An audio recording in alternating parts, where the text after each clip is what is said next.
नमो नमः। हम डॉक्टर राम कुमार झा, ज्योतिष प्राध्यापक जगदम्बा संस्कृत महाविद्यालय, बाथो बेनीपुर, दरभंगा था।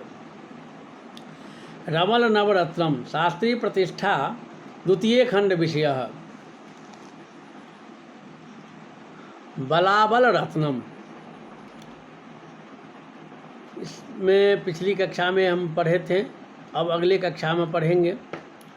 तो विजदः पंक्ति का क्रम एवमेव क्रमेणैव विजदेहे वर्ण संस्थिते अज्ञादिकेषु तत्त्वेषु खण्डेषु सकलेषु च बकारस्य वयं ज्ञेयं जकारस्याद्रिसंज्ञकं दकारस्य चतुःसंख्या हकारं हकारस्याष्टकं स्मृतं प्रकटं तत्त्वसंख्यक्यं तत्तुल्ये च गृहे स्थिते खोडसाङ्काधिके लाभे खोडसंशोधये ततः देशेशांकतुल्यं सकलं विजदेहं तत्र बुध्यताम्।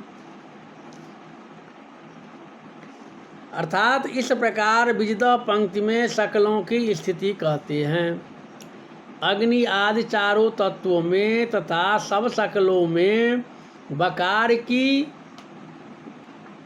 2, जकार की 7, दकार की 4 और हकार की 8 संख्या होती है। तो पूर्वोक्त रीत्या प्रकट तत्वों की संख्याओं का योग करने से जो संख्या हो उसके समान घर में उस सकल की विजद पंक्ति में स्थापन करें। अगर वर्णांकों को योग 16 से ज़्यादा हो तो 16 का भाग देकर शेष तुल्य घर में उस सकलों की स्थापना करनी चाहिए। अब इसका उदाहरण देते हैं। तो तत्वानां तृतीयं खंडे फरहाख्ये तथा खलु अग्नेर्वायोश्च भूमेश्च तेषां वर्णाश्च कथ्यते बकारस्य जकारस्य हकारस्येति कीर्तितं बकारस्य द्विसंख्याकं जकारस्याद्रिसंख्यकं हकारस्याष्टकं ज्ञेय योगे सप्तदशं स्मृतं खोडसंशोधितं तत्र शेखं स्यादेकसंख्यकम् तस्माच्च प्रथमे गेहे फरहा विजदहे स्थिता एवं क्रमेण खंडानां सर्वेषां विजदहे स्थितिः अंकाभावे जमातस्य गृहं भवति खोडश।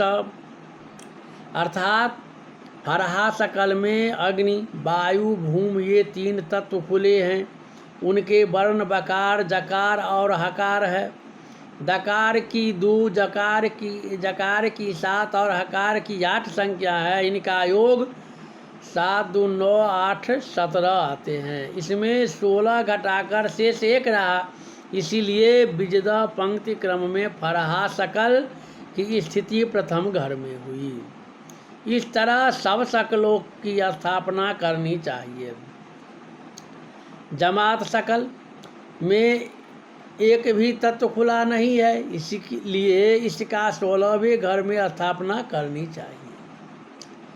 इसका प्रयोजन तो अन्यत प्रयोजनम चास्य वर्तते कथ्वते धुना कार्यावधेश्च जज्ञानम ततदस्मादेव जायते तृतीय पंक्त्या स्वप्रोक्त क्रमो रमलानुसारतः।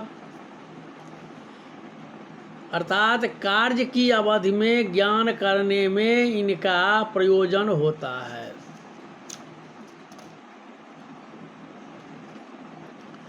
इस तरह तृतीय पंक्ति में रमल के अनुसार क्रम कहा गया है। अब अवजद पंक्ति का क्रम तो अवजदाख्य चतुर्थस्य प्रकारः कथ्यते धुना अकारस्य भवे वेकं बकारस्य द्वय ततः जकारे ज्वलनांकाश्च दकारस्य चतुष्टयं तेषां योगो दशांका स्युस्तदूर्ध्वं नैव लभ्यते अद्यादशं पर्यन्तं सकलानां क्रम लिखेत। अब अवजद पंक्ति के क्रम को कहते हैं। इस पंक्ति में आकार की 1, बकार की 2, जकार की 3 और दकार की 4 संख्या है। इन संख्याओं का योग 1, 2, 3, 4 बराबर 1 जोड़ 2, 2 जोड़ 3 जोड़ 4 बराबर 10 होते हैं। अतः इन संख्याओं के बस 10 पर्यंत की सकल स्थापना कर सकते हैं। इसके बाद एकादश का नहीं, इसलिए पहले इस प्रकार 10 तक शकलों का स्थापन कर एकादश आदि शकलों के लिए बक्ष्यमान विधि लिखते हैं। इस पंक्ति में एकादश आदि शकल स्थापना की विधि है। लाभादि नृप पर्यंत खंडस्थान विधि ब्रुवे निधि गेहात पुनर्गण्यम लाभादीनां क्रमो भवेत्। अब 11वें आदि 16वें घर तक की स्थापन विधि बताते हैं। 9वें घर से फिर एक आदि क्रम से गिनती करके 16वें घर तक का क्रम होता है। इस पंक्ति का उदाहरण लयानश्चाग्रतत्वं च प्रकटत्वेन दृश्यते तत्रैवाकारवर्णोऽस्ति तस्याङ्कश्चैव हि तस्माद्यादे चाब्दस्य लयानस्य निवेशनम् एवं तृतीये हुमराभ्याजम च तृतीयके। अर्थात लहयान शकल में केवल एक अग्नि तत्व खुला है, उसका आकार वर्ण और एक संख्या है, इसीलिए इस पंक्ति में लहयान शकल का प्रथम स्थान हुआ। इसी तरह दूसरा स्थान हुमरा का और तीसरा बयाज शकल का। तो यहाँ पर एक प्रश्न है, परत्वत्र त्रिसंख्यांक नुसृत खारिज के पिच बयाजम शकुने पूर्वम बयाजम ही तृतीय के।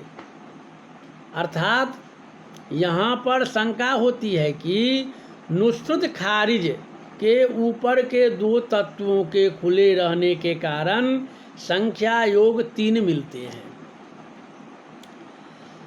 अतः इसको तीसरे घर में नहीं रखकर बयाज को ही क्यों रखा। तो इसका उत्तर है, जो नुसृत खारिज में 2 तत्वों की संख्याओं का योग करने से 3 संख्या होती है, पर प्रथमावृत्ति में एक तत्व की संख्या को लेकर ही शकल रखी जाती है, इसीलिए बयाज का तीसरा घर हुआ। अब नुसृत खारिज आदि स्थापन विधि।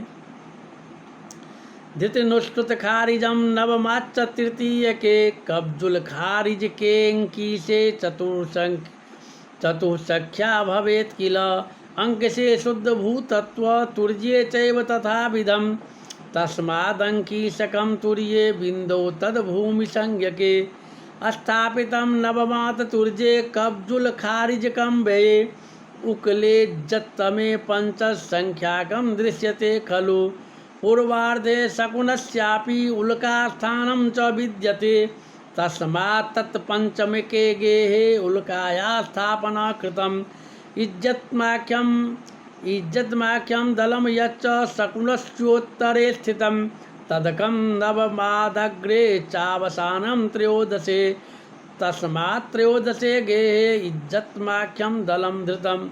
अर्थात नुसृत खारिज को द्वितीय आवृत्ति में 9वें घर के तीसरे 11वें घर के में स्थापित किया।